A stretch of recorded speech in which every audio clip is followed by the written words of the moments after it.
আসসালামু আলাইকুম, back to my channel. আজকে আমি দেখেন শীত নাই, চলে আসতে আসতে আমি দুধ পিঠা বানালাম। বাসায় ছেলে বলতেছে আম্মু একটু দুধ পিঠা বানিয়ে দাও, তাই এই যে বানাচ্ছিলাম।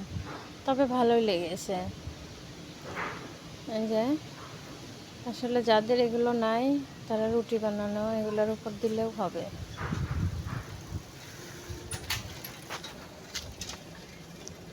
তবে এই যে দেখেন পিঠাগুলো অসাধারণ হয়েছে, আবার দুধে দিয়েছি, দুধেও অনেক ভালো ভিজেছে। তবে দেখবেন যারা এই যে গোলাবেন, গোলাইতে গোলাইতে দেখবেন যে উপর দিয়ে ফেনা চলে আসে, তখন দেখবেন যে আসলে গোলানোটা কমপ্লিট হয়েছে।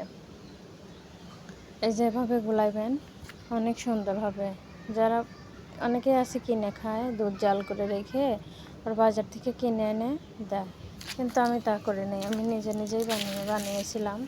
আসলে অনেক মজা হয়েছিল, অসাধারণ লেগেছে। আপনারা একবার ট্রাই করে দেখবেন। ধন্যবাদ।